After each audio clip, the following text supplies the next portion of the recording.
Okay, thank you so much for tuning in. Today I have Geraldine Serrano with the Specialty Tax Group, and we're going to talk about cost segregation, a hot topic. And before we begin, Geraldine, do you want to introduce yourself to our viewers? Hi, everyone. My name is Geraldine Serrano. I'm the director for Specialty Tax Group. I'm a Bay Area native, and I live currently in the East Bay. Oh, really? I'm from the East Bay. I'm from Berkeley. That's my hometown, sort of East Bay. So terrific. And so you're with Specialty Tax Group. How long have you been working with Specialty Tax Group? I actually joined Specialty Tax Group last year, but I've been in the specialty tax world for over a decade.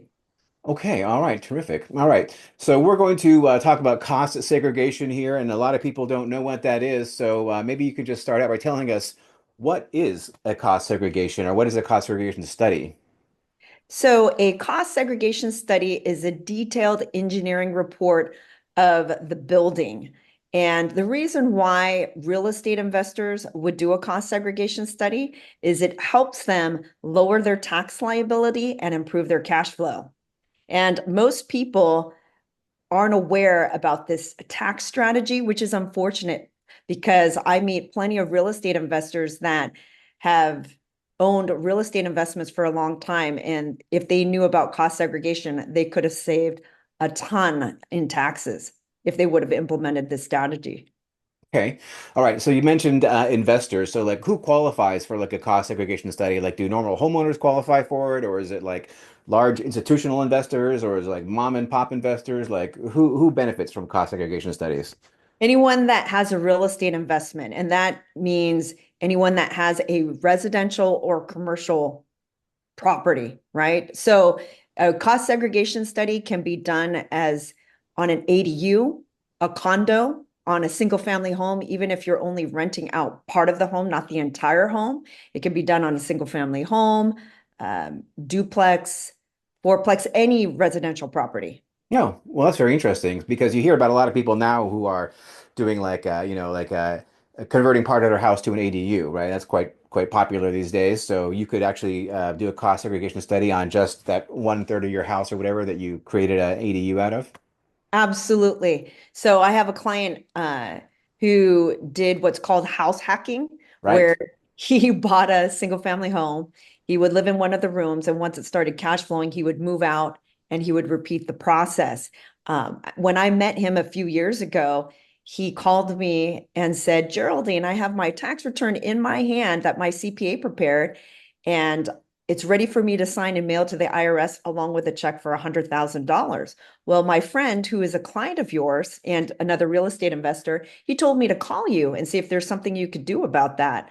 And I said, okay, send me information on your 12 rentals and these 12 single family homes that he did house hacking with. And I said, I'll see what my team and I can do.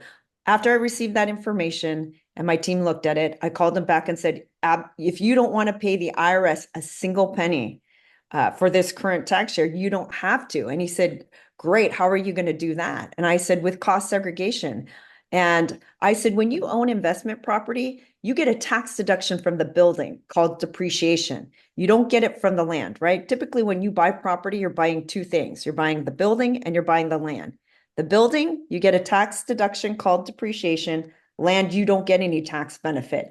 So what happened in his case is the annual depreciation he got from all 12 rentals still left him owing $100,000 in taxes. So I told him what we need to do is we need to squeeze out more depreciation from these 12 buildings to wipe out that $100,000 in taxes that he owes. Now, with the cost segregation study, what it's going to do is it literally breaks out that building into every single component that was used to construct it. And it's going to identify all the different parts inside and outside the building that the IRS says can give you more depreciation up front. So if you don't do a cost segregation study for residential investments, that investor is going to get this annual depreciation for 27 and a half years. For commercial buildings, they get it for 39 years. Well, with the cost segregation study, it's going to show all the 5-year assets inside the building, like carpet, countertops, cabinets. And outside the building, we'll find 15-year assets, which are going to be your land improvements like asphalt and landscaping. So when you see a report, you'll see three columns: the 15-year assets, and everything else that the IRS says can't be depreciated faster. So it's basically showing you how you can front load a significant amount of the depreciation that you can use today versus having it spread out over 27 and a half or 39 years. I know that was a lot, Seb, and I hope Well, that made sense. it does make sense, but it gets me wondering, like, how do you actually like do this, like a carpet and like counters, do you come and inspect these buildings and like make an inventory, or does the property owner do that for you, or how does that study conducted? So great question. So with my firm, we actually do a physical inspection with every report that we do. Not every firm does that. The reason why we do it is for two reasons. All of our reports come with an audit defense at no cost, up to a certain amount of hours. So we physically go to the property to take pictures, notes, and measurements that become part of the report. So if the client's ever audited, we will help the client and their CPA answer any question from the IRS agent.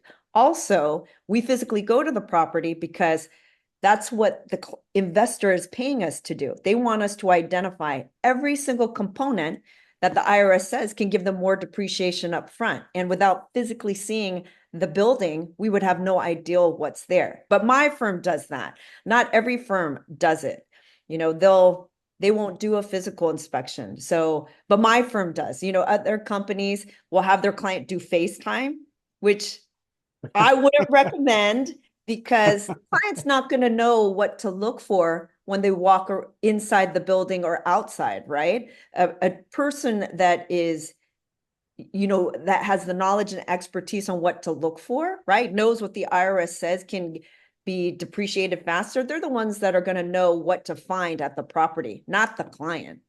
Right, right. So this is basically is front-loading depreciation, and the depreciation is normally done by like a CPA on like a tax return or something like that. So doesn't like a CPA normally handle this, or couldn't they handle this? So good question.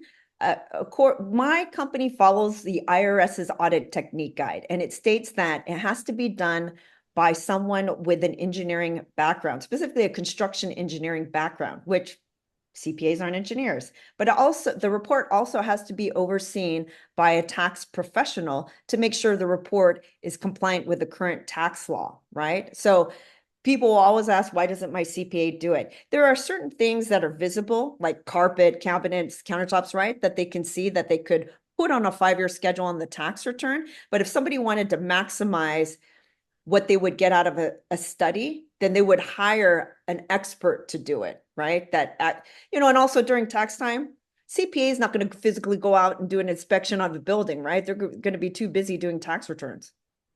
Right, right, for sure. Okay, but a building will depreciate anyway, right? So doing an accelerated depreciation, what are the benefits for that?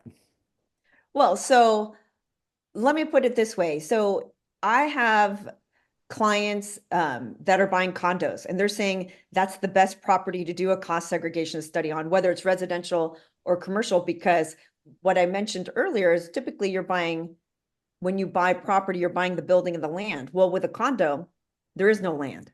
So if you buy a condo for $1 million, that's the entire depreciable basis, right?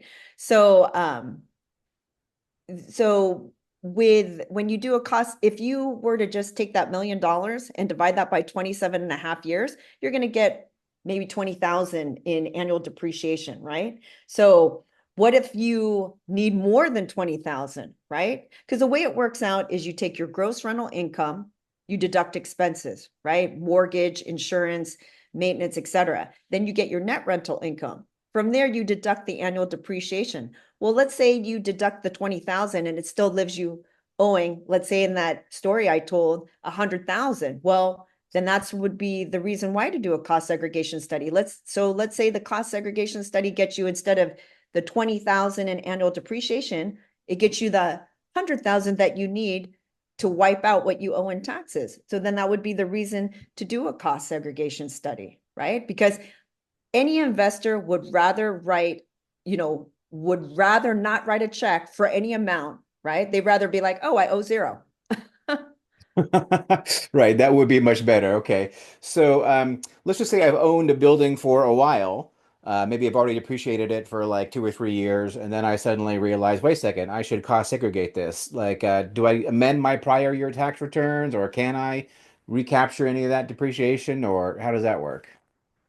So you can do a cost segregation study at any time. It just depends on if it makes sense or not, right? If you owned a, so residential buildings are depreciated over 27 and a half years. So if you owned a property, an investment property since the year 2000, right? And it's 2025, you only have 2.5 years left on the depreciation schedule. So there's not much depreciation left.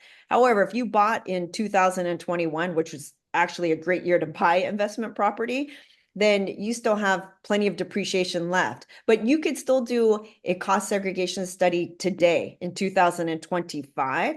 Uh, you don't have to amend the tax return. All that would be required when you submit your tax return for, let's say, 2024, is you need to submit what's called an IRS form 3115. And that form is telling the IRS you're changing depreciation methods. Also, you need to submit a 481A calculation, which tells the IRS how much depreciation you've taken so far and how much depreciation is left and how much specifically accelerated depreciation is left that you're going to take advantage of now. So you would just take it, you would do the cost segregation study, not amend a tax return and use it for the current tax year. So I could like greatly reduce my current tax year liability if like I didn't appreciate accelerate my depreciation for like the past 3 years. I could all of a sudden claim that depreciation in this year's tax return and potentially decrease my tax liability quite a bit by sort of catching up on that accelerated depreciation, which I missed out on. Is that correct? Yes, Oh, yes. well, that's very nifty. So, what if somebody only plans to own a property for like 5 or 10 years, right? Or like, is there really a lot of benefit to doing a depreciated a cost segregation study on that if you only plan to own it for a short time, or is this better for like long-term owners, or who does it make the most sense for? Yeah, so typically your average investor holds on to property anywhere between 5 to 10 years. And it still makes sense, right? Because let's go back to the 27.5 year schedule, right? If you're only in it for 5 years, then you still have 22 and a half years left on the depreciation schedule, right? So there's still a lot of meat on the bone. So absolutely, it would make sense to do a cost segregation study. And so for long-term investors, I mean, it just again depends on how long they've held the property. When I met a few investors a few years ago, they heard about cost segregation through Bigger Pockets, and they got my name through their CPA. And they bought these apartment buildings in Southern California, in the 90s, right? Well, they're fully depreciated properties. And they would tell me, Geraldine, I missed that annual depreciation. And if I did a cost segregation study, then I would get the accelerated depreciation. So this is what they did. They did a 1031 exchange. They've been doing it for the past few years, so that they could not only get the annual depreciation that they used to get with the properties that they sold in that 1031 exchange, but now they did a cost segregation study so that they could get the accelerated depreciation, which they highly benefited from because they owe so much in taxes. So even if you exchange a fully depreciated property, you could go into a new property and then start depreciation all over again. Right. Because Right. you're starting at zero, right? From the fully depreciated property. And then you Right. get a brand new 27.5 year schedule on the new property. So really, this cost segregation study, it really does is a bigger benefit for people who only do own for 5 or 10 years versus like a long-term hold, right? Because you can get your depreciation much faster while you own the property, and then just sell it after 5 or 10 years, and then do it all over again on another property, Right. Depending on the basis, right? depending on the basis. Right. Right. Yeah. Okay. So so how does that affect like depreciation recapture? Is there anything special that you need to be aware of when it comes to depreciation recapture when you do that? Selling the property either in a 1031 or not in a 1031. So whether you do a cost segregation study or not, whenever you sell the investment property, you're always going to have to deal with depreciation recapture, which has to deal with how much you're going to owe in capital gains tax when you sell the property, right? So if you, we don't recommend doing a cost segregation study on a property you're going to flip. If you're going to flip the property and not do a 1031 exchange, then all the cost segregation study is going to do is increase the amount that you're going to pay in capital gains tax. If you're going to do a 1031 exchange, then we recommend doing the cost segregation study on both the relinquished and the new property to maximize the tax benefit that you'll receive. So That's for most, interesting. That is very interesting. So you should really only be doing this if you're going to be doing 1031 exchanges with your property, which you should be doing anyway if you plan to hold property for like a long term. right. I mean, if you're going to only hold on for it a year and you're going to flip the property, that we Right. don't recommend it. Right. Yeah, but if you're going to hold on to a property for 5 or 10 years, you want to do a cost segregation study, accelerate your depreciation, and then flip it into a new property with after like 5 or 10 years, and then start that depreciation all over again at an accelerated pace using your cost segregation study technique. Right. Yes. Uh-huh. Right. That sounds great. So, does any of this like raise any red flags with the IRS? Like, or is there any concern about raising red flag for all this, cost segregation and accelerated depreciation? So the cost segregation study itself doesn't necessarily trigger an audit. What increases your chances of being audited is an amended tax return. That's one. And then two, a lot of times what the IRS will look at is when you buy property, you have to determine how much of that purchase price goes to the building and how much of it goes to the land, right? So investors know that if they can be as aggressive or conservative as they want to be with what they choose for the building, right? Because obviously, the higher the number to the building, the basis, the more annual depreciation you're going to get, right? So, of course, they're going to want that higher number because that means they get more tax benefit. Now, if you buy property, let's say in San Francisco, and you put 90% and you bought, a commercial condo in downtown San Francisco and well, a building, let's say you bought a building in downtown San Francisco and you put 90% of that purchase price to the building and only 10% to the land. And let's say property tax records show that 50% goes to the building and 50% goes to the land, then that investor shouldn't be surprised that if they get audited, the IRS says, we don't, is questioning why they put 90% to the building. And it wouldn't be unusual that they said, you know what, property tax records show a 50-50 split. You're going to have to change to the building being 50% of that purchase price, right? So that's what I'm saying is that wouldn't be unusual for the IRS to audit someone that chose a higher split in favor of the building. Now that's interesting because when I've talked to people about doing depreciation, they always just use what the county assessor says, right? County assessor says it's 50-50, you can depreciate 50%. But are you telling me that you could just say, no, that's wrong, it's 60 or 70%? Yeah, so I work closely with a tax attorney where a lot of my clients want his help for property tax appeals. Uh-huh. So, and Interesting. also, and also when someone buys investment property, well, the property is going to be reassessed.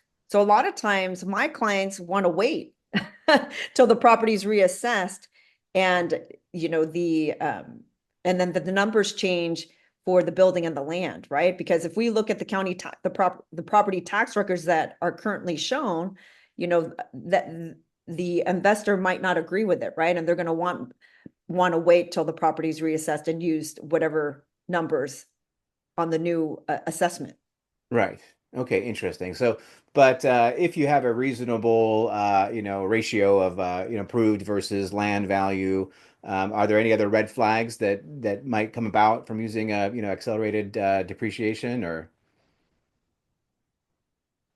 Since we're talking about it, I gave an online presentation to this group, and they told me they just don't take depreciation because they know when they sell it, they think that they'll show, hey, I didn't take any depreciation, right? Because like the capital gains tax, it's going to be the difference between the old and the new building plus the depreciation they took. And they said, well, we just didn't take any.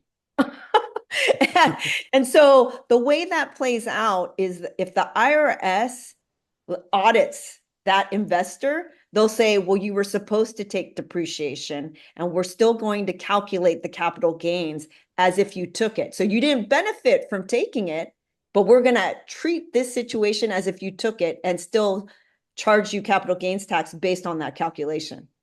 Right, right. Well, you should definitely be depreciating, right? Any assets you have, which is a rental property or income producing property, for sure. I mean, that's kind of strange that they wouldn't do that. But I guess that is a red flag.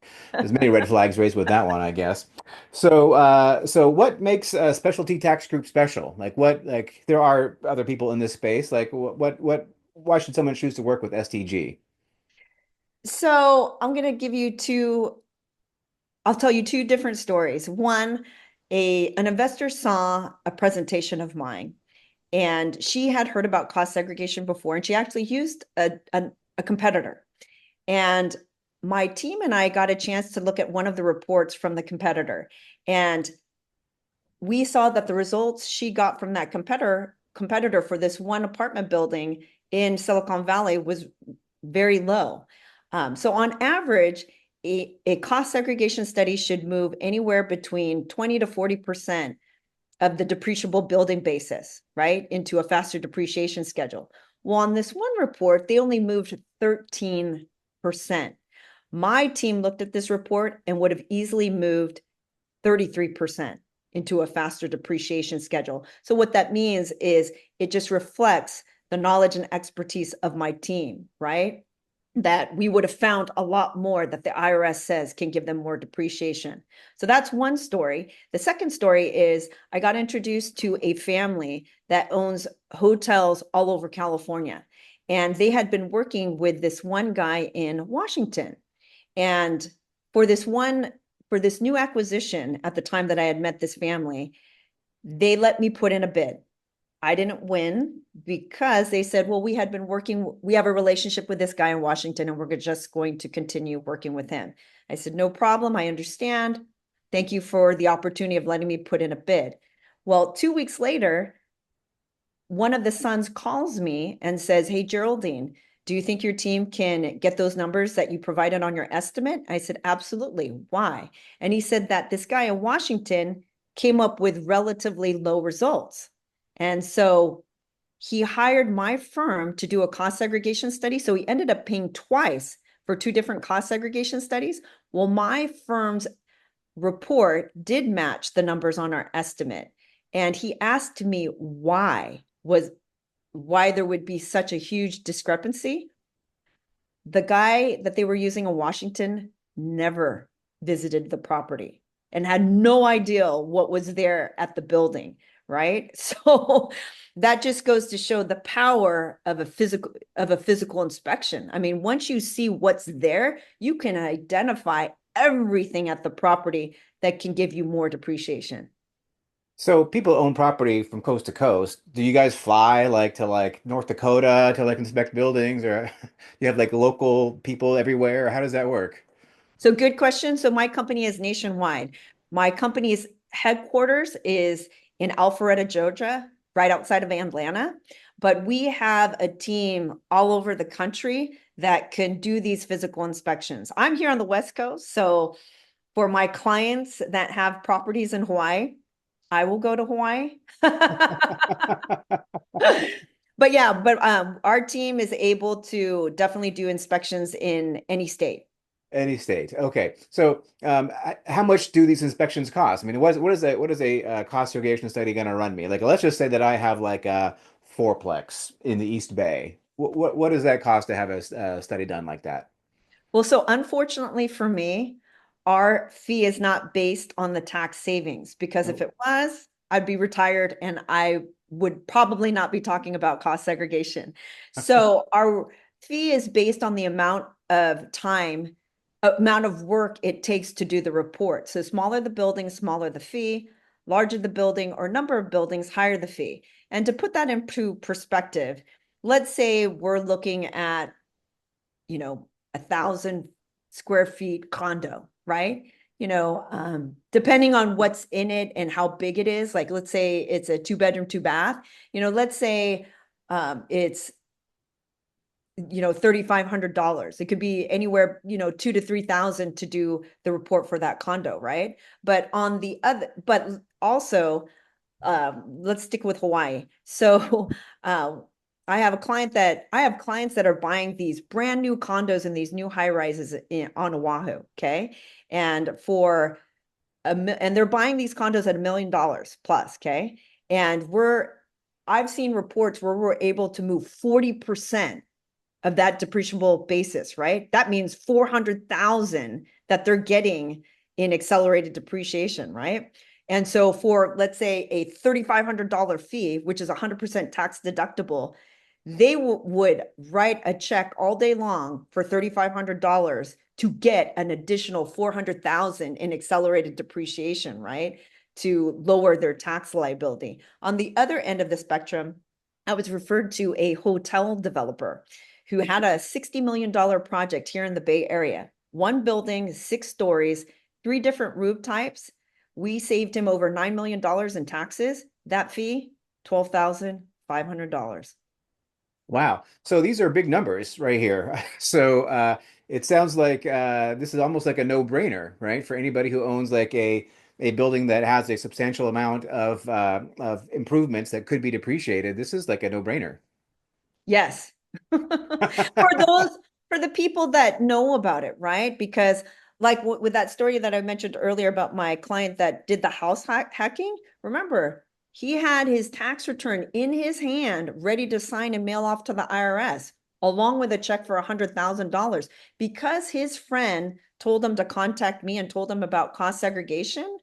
Then he didn't, then my company did the cost segregation studies and then had to have his CPA revise his tax return to show that he owed zero, right? But had he not heard about cost segregation and not met me, he would have had to write that check for $100,000. So it's great that Seb, we're talking about cost segregation because whoever is going to be watching this and learning about cost segregation, now they know that there's this tax strategy that's available to them that may help them significantly lower their tax liability or hopefully completely eliminate it. Yeah, this is really awesome. So let's just say I wanted to order a study like this, and I call you up. I say, "Let's do it. Let's get started." How long does it take from the time that I first say, "Yeah, I want to get a proposal" to completion, assuming I accept the proposal the day that you give it to me? How long does the whole So process take? So I provide an estimate at no cost. So because the investor is going to want to know 2 things. How much is it going to cost and how much do we think they can get in accelerated depreciation, which translates how much they're going to get in tax savings. From there, if they want to move forward, they sign a contract to engage my firm to do the report. Then they provide at least 50% of the fee to get the work started. Then a physical inspection is scheduled. Once that inspection is done, it typically takes 30 days to complete that report. Oh, okay. Quite a bit of time. A lot of stuff goes into that report then, sounds like. Right. Okay. All right. Good to know. Good to know. So I think that's pretty much all the questions that I had. But before we wrap things up, are there any final words or thoughts that you want to share that we haven't discussed so far? Yeah, so I'll end with this. So in my personal professional circles, my peers think that the tax laws punish the ignorant. You don't know what you don't know. Now, wouldn't it be nice that if we submitted both our federal and state tax return, that it was given back to us saying, hey, you have real estate investments. You could have done a cost segregation study. So here's your tax return back. Go get one done. And then you owe significantly less or you owe zero. But the fact of the matter is, you submit your tax return and they don't do that. So now that real estate investors know about cost segregation study, if they're watching this, if they now they know that this tax strategy is available so that they can look into it so that if they know they're going to owe for 2024, they should look into this strategy and see if it may help them lower or completely eliminate what they owe in taxes for this current tax year. All right. I'm going to tell all my clients who own investment property they've bought within the last, to say, 5 or 10 years that they need to reach out to you and talk about doing one of these studies. That is just a terrific strategy, and I know that a lot of people will find a great amount of value from watching this video and learning more about it. So thank you so much, G Money, for your time. I really, I really do appreciate it. Yeah, well, thanks for having me, Seb. All right, we'll catch you later.